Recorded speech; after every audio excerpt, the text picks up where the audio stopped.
The man who founded the Pali Strong Foundation has died. Laurie Perez created the group to fight for fire victims, becoming a relentless advocate for community and rebuilding. As CBS LA's Laurie Perez shows us, friends and family are remembering his passion, his spirit, and trying hard to accept the way he died.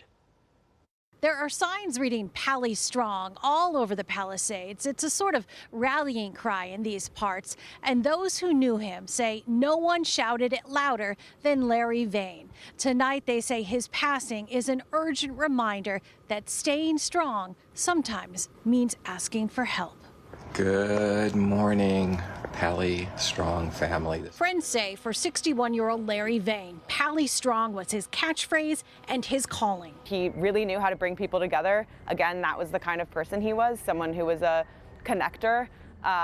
And so that was really his job after the fire, was trying to pick up the pieces. Since the Palisades Fire, he dedicated his life to bringing survivors and recovery resources together, spreading information and hope in ways big and small. Locals are sharing Laurie's stories. One of them was, I lost my tortoise and he walked 3 miles up hiking trails with me to try to find my tortoise. Positive, optimistic, that's how friends still picture Perez, which is why his death by suicide is all the more stunning.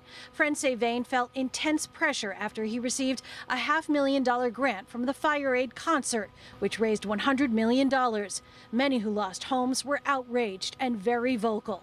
All the money went to nonprofit organizations and not directly to them. It created a huge wedge in the community. But while we don't know everything about Perez's private life or personal health, mental health experts say we do know he was part of a community already vulnerable. There's all these compounding losses: home, community, sense of identity, sense of routine, normalcy, all of those things. The kind of loss that experts say sometimes grows stronger the longer recovery takes. Clinician Nancy Cho knows the challenges personally. She lost her Altadena home in the Eaton fire and is researching what has helped survivors cope and what has not. What we found is, after analyzing all the data, is that connecting individuals to community resources was essential. So having those immediate community resources were really important. Perez was a board member of the Palisades Long-Term Recovery Group. With his passing, they're now partnering with even more mental health experts. Experts say staying Pali strong by seeking help can save a life. I would say that you got to trust humanity. You got to reach out. You have to ask for help, and you have to fight and do what you can do to not be alone with it. Right? The worst thing ever is to be alone with these struggles and not share them, not get help. There will be a celebration of life for Perez tomorrow morning here in the Palisades. It will include information about mental health resources. In Pacific Palisades, I'm Laurie Perez, CBS LA.